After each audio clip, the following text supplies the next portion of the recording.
Sampai akhirnya Zilong menyarankan hal yang lebih bijak dan lebih baik, di mana properti dan lahan tersebut diserahkan kepada rakyat mereka. Karena kenapa? Selama mereka perang, rakyat mereka itu sudah menderita dan banyak kehilangan. Nah akhirnya Liu Bei ini dengan bijak juga menilai apa yang disarankan oleh Zilong ini adalah sebuah hal yang baik, langkah yang baik gitu ya. Akhirnya dia mendengar saran dari Zilong dan membagikan tanah serta properti tersebut kepada rakyat mereka. Yo geng, tekan tombol subscribe geng. Hey yo, what's good? Welcome back to Kamar Jerry.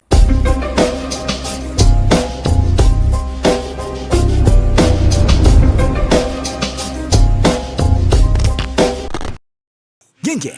Oke, kemarin kita sempat membahas tentang salah satu hero Mobile Legends yang bernama Yi Sun-shin. Yang dimana hero Mobile Legends tersebut itu merupakan salah satu tokoh nyata yang dimana di zaman dahulu dia adalah seorang pahlawan bagi negaranya. Hari ini kita kembali membahas lagi nih geng tentang hero Mobile Legends yang diangkat dari sesosok tokoh nyata. Jadi di dalam dunia nyata dia pernah hidup, pernah menjadi hero yang sebenarnya gitu ya, sampai akhirnya diangkat ke dalam sebuah game yaitu game Mobile Legends. Hero Mobile Legends yang akan kita bahas hari ini bernama Zilong. Langsung aja kita bahas di sisi lain.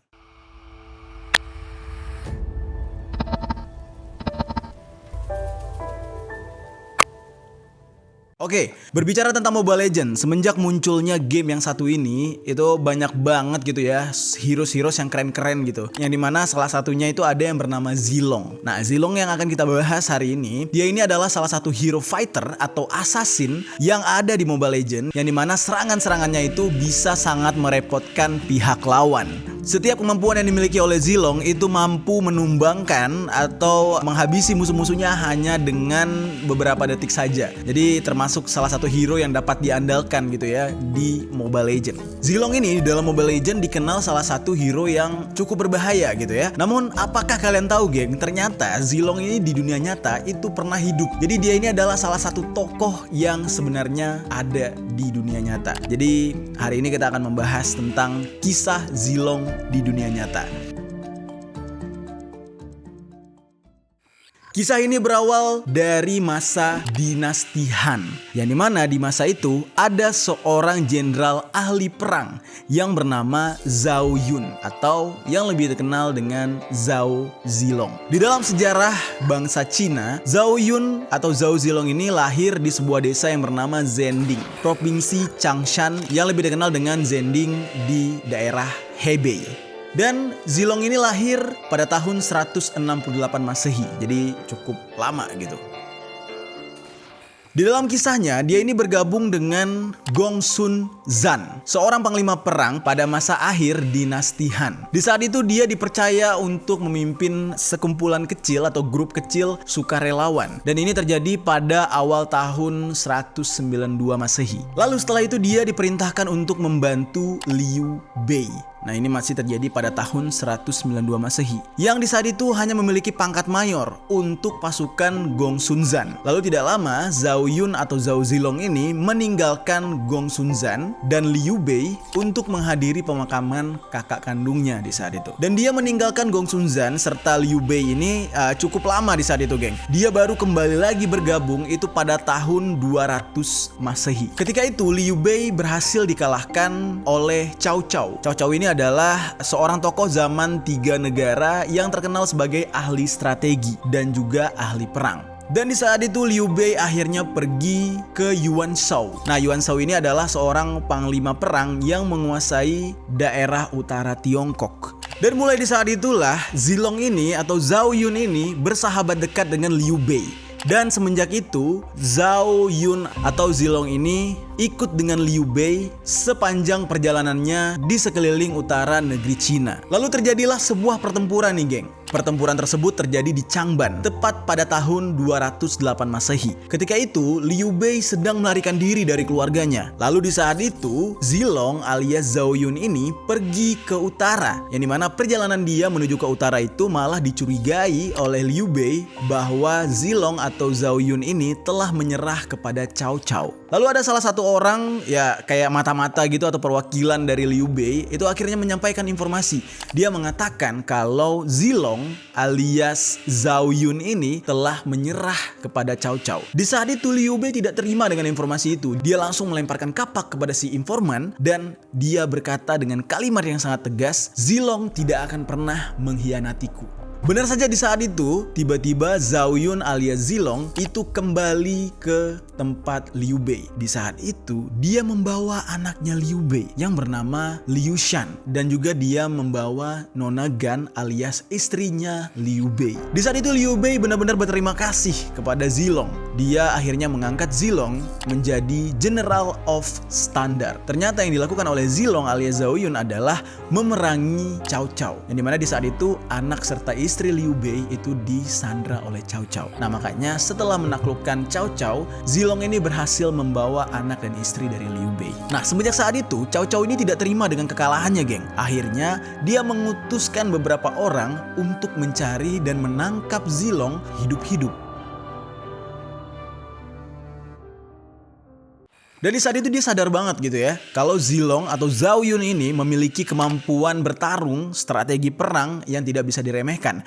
Namun, di saat dia mengutuskan beberapa orang untuk mencari Zilong, itu dengan harapan Zilong ini mau menyerah kepada dia, alias si Cao Cao. Dan terjadilah sebuah pertempuran yang dimana di saat itu, seperti yang kita ketahui ya, pertempuran zaman dulu itu biasanya menggunakan benteng manusia gitu kan. Mereka saling menyerang ramai-ramai kayak orang tawuran gitu ya, saling bertubrukan dan siapa yang pasukannya dapat ditembus, nah itulah yang kalah gitu. Dan di saat itu Zilong berhasil selama 7 kali masuk menembus atau menerobos pasukan dari Cao Cao itu sampai 7 kali bolak-balik, geng. Dia masuk, dia keluar gitu ya. Dan di saat itu dia berhasil membunuh ribuan prajurit daripada Cao Cao dan dia juga berhasil membunuh puluhan panglima perang dari pasukan Cao Cao serta merebut 2 bendera dari pasukan Cao Cao. Nah akhirnya Zilong pun kembali ke kediaman Liu Bei.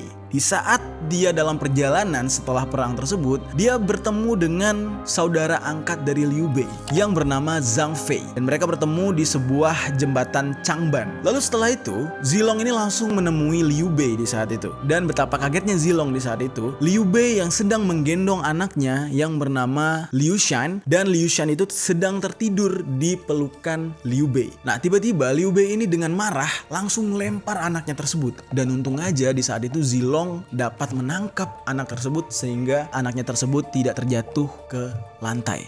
Zilong merasa kayak aneh gitu kan, kenapa tiba-tiba Liu Bei ini marah dan melempar anak kandungnya sendiri yang sedang tertidur di pelukannya dia. Nah ternyata di saat itu Liu Bei ini bersikap sangat berlebihan yang dimana dia merasa kayak gara-gara anaknya itu Liu Bei hampir kehilangan seorang panglima perang yang sangat tangguh. Yang dimaksud adalah Zilong. Yang dimana kan seperti yang kita ketahui Zilong ini menyelamatkan anak Liu Bei dari Cao Cao. Nah dari situlah semua orang menilai bahwasanya Liu Bei ini sangat menilai tinggi atau sangat menghargai posisi Zilong. Sampai-sampai dia nggak peduli kalau misalkan anaknya tuh nggak selamat di saat itu. Lalu ada sebuah perang lain, geng, yang bernama Chibi. Di saat itu Zilong berhasil menaklukkan wilayah Jiangnan untuk Liu Bei dan dia sangat-sangat berjasa dalam peperangan tersebut. Kemudian setelah itu akhirnya Zilong alias Zhao Yun ini dipromosikan sebagai mayor jenderal. Jadi dia naik pangkat dan dia diangkat sebagai gubernur Guiyang menggantikan Zhao Fan. Dan di saat itu Zhao Fan ingin menikahkan kakak iparnya yang bernama Nona Fan dengan Zilong alias Zhao Yun. Namun sayangnya di saat itu Zilong menolak permintaan atau keinginan daripada Zhao Fan ini dengan penolakan yang sangat halus, yang dimana dia menggunakan kalimat margaku dengan margamu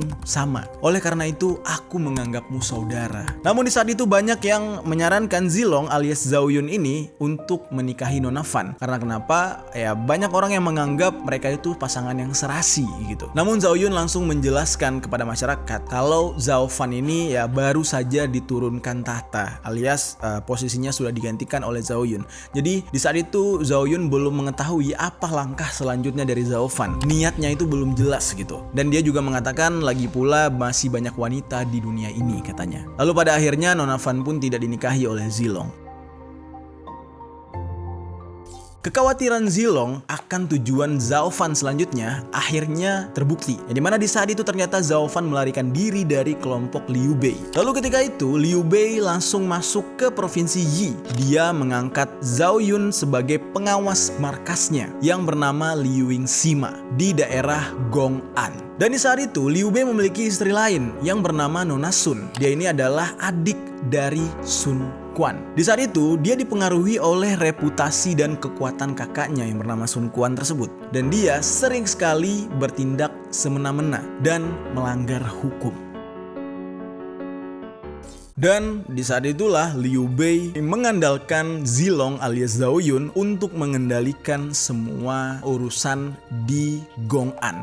Karena di saat itu dia menganggap kalau Zilong ini adalah pribadi yang serius, bertanggung jawab, loyal, dan dapat diandalkan kemampuannya. Dan di saat itu dia meminta Zilong untuk mengawasi Nona San dan para pengikutnya agar tidak melakukan hal yang semena-mena di daerah Gong'an. Lalu tidak lama setelah itu Liu Bei meninggalkan provinsi Jing. Tiba-tiba nih geng, Sun Quan, kakak daripada Nona San alias Nona Sun gitu tulisannya ya, itu tiba-tiba memanggil Nona San ini kembali. Dan di saat itu Nona San menculik anak Liu Bei yang bernama Liu Shan. Nah di saat itu Liu Shan dianggap sebagai tuan muda gitu kan, karena anak dari pemimpin mereka oleh Zilong. Akhirnya Zilong mengejar Nona San untuk menghentikan penculikan terhadap anak Liu Bei. Walaupun itu ya terbilang anaknya dia juga gitu kan. Lalu kemudian di saat itu Liu Bei benar-benar berterima kasih kepada Zilong. Sampai akhirnya kekuasaan Liu Bei pun melebar. Di saat itu dia sampai menguasai kota yang bernama Chengdu. Dan ini juga masih ada keterkaitannya dengan jasa daripada Zilong. Sampai akhirnya Zilong diangkat lagi menjadi Jenderal Yi Jun. Lalu pada waktu yang sama setelah mereka menguasai daerah Chengdu tersebut, tiba-tiba para prajurit atau anak buah dari Liu Bei itu menyarankan kepada Liu Bei untuk para perwira mereka itu dihadiahkan properti atau lahan gitu ya. Jadi mereka tuh diberikan lahan dan properti cuma-cuma. Namun di saat itu Liu Bei masih ragu untuk memberikan itu kepada para perwira. Sampai akhirnya Zilong menyarankan hal yang lebih bijak dan lebih baik, di mana properti dan lahan tersebut diserahkan kepada rakyat mereka. Karena kenapa? Selama mereka perang, rakyat mereka itu sudah menderita dan banyak kehilangan. Nah akhirnya Liu Bei ini dengan bijak juga menilai apa yang disarankan oleh Zilong ini adalah sebuah hal yang baik, langkah yang baik gitu ya. Akhirnya dia mendengar saran dari Zilong dan membagikan tanah serta properti tersebut kepada rakyat mereka. Nah, lalu singkat cerita, pada tahun 219 Masehi, Liu Bei dan Cao Cao itu berperang lagi. Di saat itu mereka berperang untuk memperebutkan wilayah yang bernama Hanzhong. Nah, di saat itu pasukan dari Cao Cao ini itu sedang berada di Gunung Utara, dan di mana di tempat tersebut mereka menyimpan persediaan makanan dan perbekalan perang mereka. Di saat itu Zilong mengetahui informasi tersebut dan dia bersama salah satu jenderal besar dari kelompok Liu Bei yang bernama Huang Zhong itu mengutuskan prajurit mereka untuk menyerang daerah Gunung Utara tersebut serta merebut semua perbekalan yang dimiliki oleh pasukan Cao Cao. Namun di saat itu tugas yang dilaksanakan oleh Huang Zhong ternyata tidak lancar. Huang Zhong tidak kembali pada waktu yang telah disepakati atau ditentukan gitu ya. Jadi dianggap Huang Zhong ini kemungkinan mengalami kekalahan di dalam memperebutkan perbekalan dari pihak Cao Cao. Lalu pada akhirnya Zilong bersama segelintir pasukan itu mencari posisi Xuanzong beserta pasukannya dia. Lalu di dalam perjalanan ternyata Zilong bersama pasukannya ini bertemu dengan pasukan support atau pasukan pelopor dari pihak Cao Cao. Akhirnya mereka bertempur. Tidak lama mereka bertempur, tiba-tiba tentara inti atau tentara utama dari pihak Cao Cao itu datang ke medan pertempuran untuk ikut bertempur melawan prajuritnya Zilong. Nah akhirnya di dalam posisi ini Zilong beserta dengan prajuritnya itu jadi kewalahan. Mereka akhirnya panik gara-gara mereka kalah jumlah. Dan di saat itu Zilong memiliki sebuah ide untuk menyerang habis-habisan barisan depan para tentara Cao Cao. Dengan catatan atau dengan target mereka ingin membuat tentara-tentara lapisan belakangnya itu merasa terkejut dan mengalami tekanan mental. Ibaratkan ya mereka membuat sebuah peringatan gitu, membuat warning kepada lapisan tentara Cao Cao yang belum mereka hadapi bahwasanya mereka ini bukan lawan yang sepadan. Dan strategi dari Zilong ini benar-benar berhasil, geng. Apa yang mereka lakukan membuat lapisan belakang daripada tentara Cao Cao itu kocar-kacir sehingga mereka berpencar kemana-mana. Nah, namun di saat itu para jenderal dari pihak Cao Cao ini meneriaki semua pasukannya. Apabila mereka tidak berkumpul kembali dan menyerang pihak Zilong, maka mereka akan dibunuh. Dan di saat itulah para tentara Cao Cao ini bergabung kembali dan mengepung seluruh pasukan dari Zilong. Di saat itu Zilong beserta pasukannya itu benar-benar kewalahan. Mereka hanya berusaha untuk bertahan dan keluar dari kepungan tersebut dan kembali ke tempat mereka. Jadi mereka tuh pengen mundur sebenarnya. Namun di saat itu mereka memang berhasil menerobos kepungan daripada pasukan Cao Cao. Namun sayangnya ada salah satu perwira dari pasukan Zilong yang tertinggal, namanya Zhang Zhu. Yang dimana di saat itu dia terluka dan tidak ada yang menolong. Melihat hal tersebut, Zilong langsung kembali ke pasukan Cao Cao tersebut untuk menolong salah satu perwiranya ini. Sistem mereka berperang nih, geng ya. Zilong ini membuat sebuah perkemahan atau camp gitu ya. Jadi tidak langsung ke perdesaan mereka. Jadi mereka membuat sebuah camp tempat mereka berkumpul. Di saat itu mereka menyelamatkan diri dengan cara berlari dari kepungan menuju ke camp tersebut. Dan di saat itu ternyata tentara Cao Cao mengejar Zilong dan pasukannya sampai ke camp tersebut. Nah, di camp itu ada seorang administrator Mianyang, yaitu Zhang Yi namanya. Di saat itu Zhang Yi melihat banyaknya pasukan dari Cao Cao ini menuju ke camp mereka. Dia berniat untuk menutup pintu gerbang camp tersebut. Dan di saat itu ada sesuatu yang dilakukan oleh Zilong cukup kesatria dan cukup mencengangkan para pasukannya. Di saat itu Zilong masuk ke dalam camp tersebut di mana dia meminta semua bendera yang ada di camp tersebut diturunkan dan genderang perang dihentikan. Dan tiba-tiba dia meminta gerbang tetap dibuka. Dan di saat itu Zilong berdiri sendiri di tengah-tengah gerbang tersebut. Di saat itu pasukan Zilong kebingungan apa yang dilakukan oleh Zilong. Dia sangat berani berdiri sendiri di tengah gerbang tersebut yang dimana pasukan Cao Cao itu sedang menuju atau mengejar mereka sampai ke camp. Ternyata apa yang dilakukan Zilong ini justru menciutkan nyali pasukan Cao Cao. Yang dimana di saat itu mereka curiga kalau apa yang dilakukan oleh Zilong itu adalah sebuah jebakan. Akhirnya Cao Cao meminta pasukannya untuk berhenti dan dengan rasa penuh curiga kalau itu adalah jebakan, Cao Cao ini meminta pasukannya untuk mundur perlahan. Dan di saat itu, di salah satu pasukan daripada Cao Cao ini, ada sekumpulan tentara yang bernama Tentara Wei. Tentara Wei ini adalah sekumpulan negara dari daerah yang bernama Wei di Tiongkok kuno di saat itu. Karena mereka mundur perlahan, di saat itu Zilong meminta tim pemanahnya untuk menembakkan anak panah mereka ke arah para tentara. Dan di saat itu sekumpulan tentara Wei ini merasa panik dengan serangan yang diberikan oleh pasukan Zilong. Mereka tercerai-berai berlari ke arah Sungai Han. Dan saking paniknya banyak dari tentara Wei ini akhirnya tercebur dan tenggelam di sungai tersebut. Alhasil pasukan Zilong yang hanya segelintir itu berhasil memenangkan perang itu kembali dan memukul mundur pihak Cao Cao. Nah, sehari setelah pertempuran tersebut, tiba-tiba Liu Bei datang mengunjungi medan pertempuran alias camp tempat Zilong bersama pasukannya beristirahat. Di saat itu dia melihat sendiri kondisi dari camp tersebut atau medan pertempurannya gitu ya, benar-benar mengerikan. Dan dia berkata dengan penuh semangat, dia bilang Zilong memiliki keberanian dari yang paling berani. Jadi dia benar-benar memuji Zilong di saat itu. Dan di saat itu Liu Bei pun membuat sebuah acara perayaan untuk kemenangan Zilong dan pasukannya. Di mana perayaannya itu benar-benar besar-besaran, penuh dengan makanan, penuh dengan anggur. Mereka mabuk-mabukan di hari itu. Dan semenjak saat itu seluruh tentara atau pasukan dari Liu Bei menjuluki Zilong sebagai The General with the Might of a Tiger.